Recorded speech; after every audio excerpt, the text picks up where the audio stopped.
Assalamualaikum warahmatullahi wabarakatuh. Selamat pagi anak-anakku semuanya. Alhamdulillah hari ini kita dapat berjumpa kembali. Nah, untuk hari ini kita akan lanjutkan materi bab 2 yang kemarin. Nah, untuk yang kemarin kita sudah belajar tentang satuan, besaran, alat ukur, dan dimensi. Baik, untuk hari ini kita akan melanjutkan yaitu tentang cara melaporkan hasil pengukuran. Langsung saja kita mulai. Dalam melakukan sebuah pengukuran, maka kita perlu yang namanya alat ukur. Misalkan, kita akan mengukur kotak ini. Coba kalian pikirkan, kira-kira untuk mengukur kotak, panjang kotak, sebaiknya kita menggunakan apa ya? Benar sekali, sebaiknya kita menggunakan mistar. Sekarang, coba kalian ukur panjang kotak ini dengan mistar ini. Pasti banyak di antara kalian yang mendapatkan hasil 3,8 cm, 3,9 cm, 3,7 cm. Nah, pertanyaannya, kenapa sih kok pengukuran yang kalian lakukan itu beda-beda? Padahal, alat ukur yang kalian gunakan adalah penggaris atau mistar yang notabene satuannya adalah satuan baku. Anak-anakku semuanya, ternyata dalam melakukan pengukuran ada yang namanya ketidakpastian pengukuran atau kesalahan dalam pengukuran. Kira-kira kesalahan dalam pengukuran itu apa saja ya? Baik, mari kita bahas. Kesalahan dalam pengukuran yang pertama adalah keteledoran. Keteledoran merupakan kesalahan yang disebabkan oleh keterbatasan pengamat. Arti keterbatasan pengamat di sini adalah ketidakmampuan pengamat dalam menggunakan alat ukur atau ketidaktelitian pengamat dalam menggunakan alat ukur. Contoh, ketika kita mengukur panjang sebuah buku atau misalkan kotak, kita menggunakan mistar. Nah, kita harus menempatkan ujung buku pada angka 0 pada penggaris. Tapi ketika kita melakukan keteledoran, kita bisa saja menempatkan ujungnya tidak pas di angka 0. Sehingga hasil pengukurannya juga akan jauh dari kata benar. Kemudian, kira-kira apa yang harus kita lakukan agar hasil pengukuran yang kita lakukan itu tidak teledor atau kita menghindari keteledoran? Jawabannya cuma satu, yaitu kita harus melakukannya dengan sangat teliti. Sehingga dalam pengukuran kita harus tahu bagaimana cara menggunakan alat ukur yang benar dan tepat.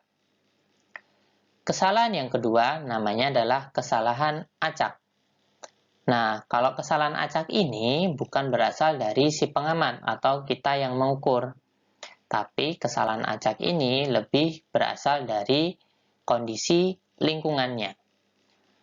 Seperti contoh yang mudah saja ya. Misalkan kita mengukur suhu ruangan kamar kita. Nah, dalam mengukur suhu ruangan, pasti banyak sekali faktor yang mempengaruhinya. Contoh, cuaca, udara, dan kelembapan udara. Nah, karena faktor-faktor inilah, pengukuran yang kita lakukan bisa saja kurang tepat. Kesalahan yang ketiga adalah kesalahan sistematis. Nah, kalau kesalahan sistematis ini biasanya berasal dari alat ukur dan cara kita menggunakan alat ukur tersebut. Dalam kesalahan sistematis ada beberapa faktor. Yang pertama adalah kesalahan kalibrasi, kemudian kesalahan paralaks, dan kesalahan titik nol. Kesalahan kalibrasi adalah kesalahan sebelum kita menggunakan alat ukur. Nah, sebelum kita menggunakan alat ukur, sebaiknya kita mengkalibrasi alat ukur yang kita akan gunakan. Sedangkan kalau kesalahan paralaks adalah kesalahan di mana kita melihat skala dalam alat ukur itu tidak tegak lurus, tapi miring, sehingga hasilnya kurang sesuai. Nah, anak-anakku semuanya, itu tadi adalah bentuk kesalahan dari pengukuran. Nah, Bapak harap karena kalian sudah tahu, maka kalian ketika mengukur harus lebih berhati-hati. Baik, oleh karena pengukuran yang kita lakukan itu sangat sulit untuk mendapatkan hasil yang akurat, maka dalam pelaporannya kita harus menggunakan suatu sistem yang untuk melaporkan hasil pengukuran, di mana X atau hasil yang kita laporkan itu sama dengan X0 ditambah plus minus delta X. Nah, X0 ini adalah hasil yang kita peroleh dari pengukuran. Sedangkan delta X adalah ketidakpastian dari pengukuran yang kita lakukan. Oke, sebagai contoh, pengukuran tunggal. Pengukuran tunggal adalah pengukuran yang dilakukan hanya sekali. Nah, dalam pelaporan pengukuran tunggal adalah seperti ini. X sama dengan X0 plus minus delta X, di mana delta X-nya adalah setengah dari skala terkecil alat ukur yang kita gunakan. Contoh, misalkan kita mengukur panjang kotak ini menggunakan mistar. Nah, anak-anakku semuanya, berapa panjang kotak ini ketika kita mengukurnya dengan mistar ini? 3,8, 3,9, atau 3,7? Nah, tepat ya. Jawabannya adalah 3,8. Nah, karena skala terkecil mistar ini adalah 1 mm, sehingga setengah skala terkecilnya atau ketidakpastiannya adalah 0,5 mm atau 0,05 cm, sehingga pelaporannya adalah sebagai berikut.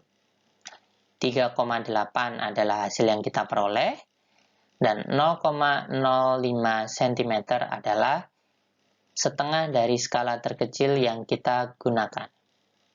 Nah, ini kan kalau mistar. Kalau jangka sorong, ketidakpastiannya berapa ya? Nah, kalau jangka sorong, ketidakpastiannya adalah 0,005 cm. Baik, kita lanjut ke pengukuran. Baik, selanjutnya adalah pengukuran berulang. Pengukuran berulang adalah pengukuran yang dilakukan lebih dari satu kali. Sehingga bentuk pelaporannya adalah X sama dengan X rata-rata plus minus delta X. Delta X ini adalah simpangan baku dari pengukuran yang kita lakukan. Sedangkan X rata-rata adalah nilai rata-rata dari hasil yang kita peroleh.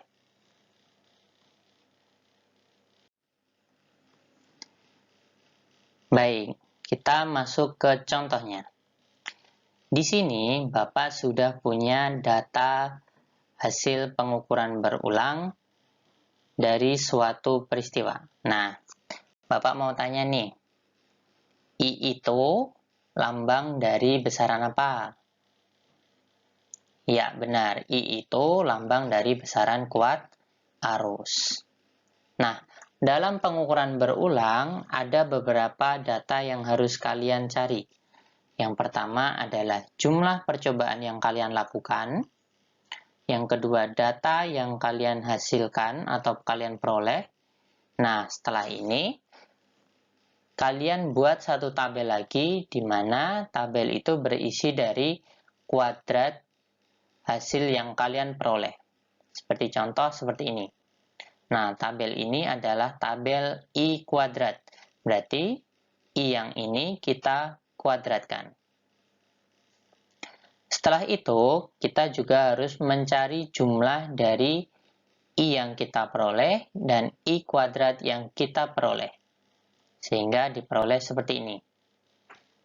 Nah, untuk melaporkannya, maka kita perlu beberapa komponen tadi, seperti N atau jumlah percobaan yang kita lakukan, di mana percobaannya adalah sebanyak 6 kali, sehingga M-nya 6. Kemudian sigma I, sigma artinya jumlah, I artinya data kuat arus yang kita ukur.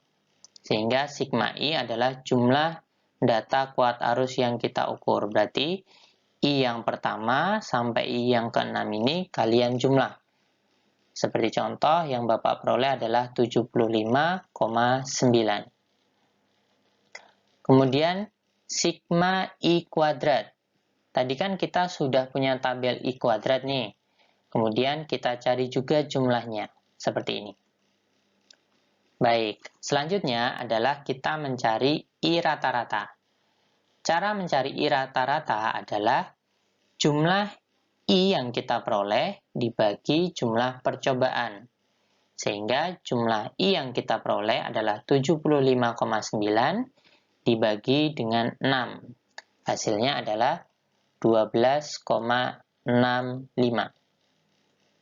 Langkah kedua, ingat, mencari delta I, di mana kalau pengukuran berulang, delta I-nya kita menggunakan simpangan baku, sehingga persamaannya menjadi seperti ini. Delta I sama dengan simpangan baku, yaitu 1/n akar N kali sigma I kuadrat dikurangi sigma I dikuadratkan dibagi N-1. Nah, dalam memasukkan ini kalian harus hati-hati. Yang ini adalah sigma I kuadrat. Berarti I-nya dikuadratkan terlebih dahulu, baru dijumlah. Sehingga yang dimaksud adalah yang ini.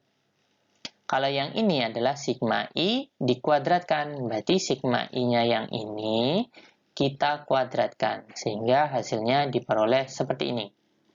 1/n berarti 1/6 akar N kali sigma I kuadrat berarti 6 kali 960,71 dikurangi sigma I dikuadratkan berarti 75,9 dikuadratkan dibagi N-1. N-1-nya adalah 6-1. Sehingga diperoleh 0,34 mA. Nah, untuk satuannya ini tergantung kalian ya, mengukurnya dalam satuan apa. Kalau Bapak di sini, Bapak contohkan datanya adalah dalam miliampere. Baik, nah, dalam pengukuran berulang, kalian juga harus mencari namanya ketidakpastian relatif. Gunanya untuk apa? Gunanya adalah untuk menentukan penulisan angka penting dalam pelaporannya. Nah, ketidakpastian relatif dapat kita peroleh dari delta I dibagi I rata-rata dikali 100%. Kita masukkan angkanya, tadi delta I adalah 0,34, I rata-ratanya 12,65, kalikan 100%. Sehingga diperoleh 20 atau 2,7%. Nah, karena ketidakpastian relatif ini kita gunakan untuk menentukan angka penting yang kita gunakan, maka perhatikan di sini. Jika ketidakpastian relatifnya kurang dari 0,1%, maka angka penting yang kita gunakan adalah 4. Kemudian, jika KR-nya atau ketidakpastian relatifnya adalah di antara 0,1 dan 10%, maka kita gunakan 3 angka penting. Sedangkan jika KR-nya lebih dari 100, jika KR-nya lebih dari 10%, maka kita hanya menggunakan 2 angka penting. Baik, kembali ke sini. Nah, ini kan 2,7% nih. Berarti angka penting yang kita gunakan berapa? Ya, benar sekali. Angka penting yang kita gunakan adalah 3 angka penting. Sehingga penulisan hasil pengukurannya menjadi seperti ini. I sama dengan I rata-rata plus minus delta I. Nah, karena 3 angka penting, maka I rata-ratanya menjadi 12,7. Ini 3 angka penting. Sedangkan yang delta I-nya adalah angkanya menyesuaikan dari angka I rata-rata, di mana I rata-ratanya ini hanya memiliki satu angka taksiran, yaitu di satu angka belakang koma. Sehingga delta I-nya juga harus menyesuaikan satu angka di belakang koma. Baik, untuk sampai sini, apakah kalian paham tentang cara melaporkan hasil pengukuran untuk pengukuran tunggal dan pengukuran berulang? Oke, kalau paham, kita lanjutkan ke materi berikutnya. Materi berikutnya adalah tentang notasi ilmiah.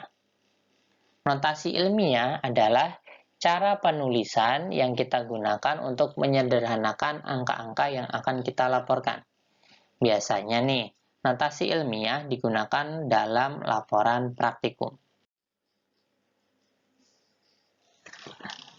Notasi ilmiah adalah intinya kita merubah bentuk angka menjadi seperti ini, yaitu A, titik-titik kali 10 pangkat N, di mana A-nya adalah nilai satuan, boleh dari 1 sampai 9. Intinya A-nya harus satuan, tidak boleh puluhan maupun ribuan. Sedangkan 10 pangkat N kita sebut dengan orde besar. Baik, contohnya seperti ini.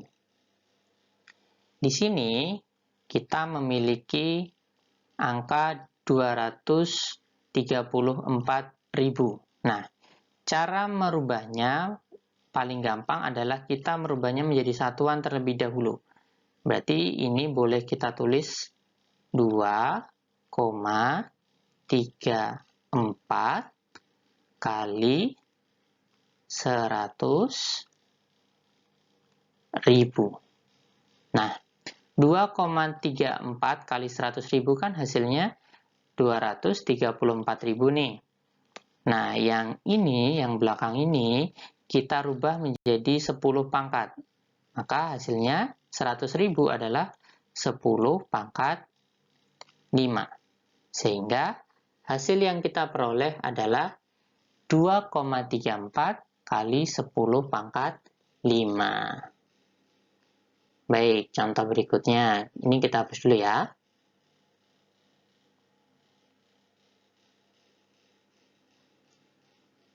Contoh yang kedua. Nah, sekarang nilainya adalah seperti ini. 0,00015. Nah, caranya sama nih seperti tadi. Pertama, kita buat menjadi satuan dulu. Berarti 1,5. Karena ini adalah 0, berarti sama saja kita bagi dengan, kalau ini berarti karena menjadi 1,5 berarti komanya mundur 1, 2, 3, 4. Nah, berarti komanya mundur 4 kali, sama aja dibagi 10.000. Nah, sama saja berarti 1,5 dibagi 10.000 itu 10 pangkat berapa? 10 pangkat 4. Sehingga kalau naik jadinya adalah 1,5 kali 10 pangkat min 4. Baik, kita lanjut ke contoh berikutnya. Kita hapus dulu ya, biar rapi. Oke, contoh berikutnya, nah ini coba. Di sini ada 6, nolnya berapa itu? 1, 2, 3, 4, 5, 6. Nah, berarti 6 juta ya. Nah, oke, silahkan pause video ini terlebih dahulu dan coba kerjakan. Bapak kasih waktu kalian 10 detik.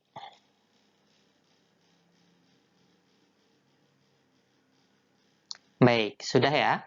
Nah, apakah hasil kalian benar? Mari kita cek ya. 6 juta berarti 6 kali 1 juta. Nah, berarti 1 juta ini 10 pangkat berapa? 1 juta ini adalah 10 pangkat 6. Sehingga menjadi 6 kali 10 pangkat 6. Makanya hasilnya menjadi 6 kali 10 pangkat 6. Baik, satu lagi ya. Ini kita hapus dulu.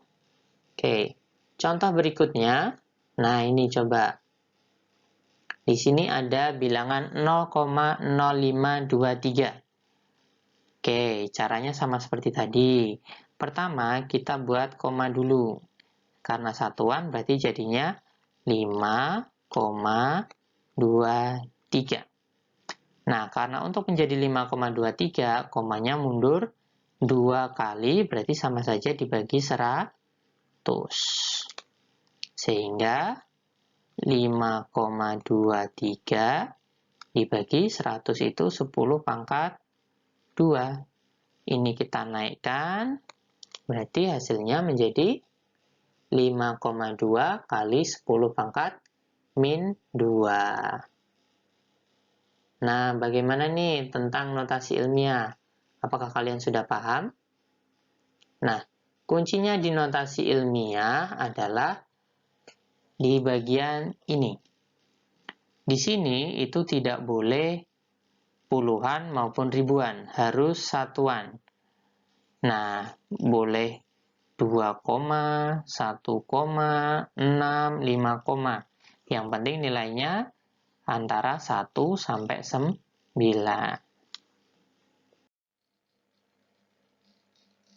Baiklah, bagaimana? Apakah kalian sudah paham tentang yang pertama tadi, cara melaporkan hasil pengukuran, dan yang kedua adalah tentang notasi ilmiah.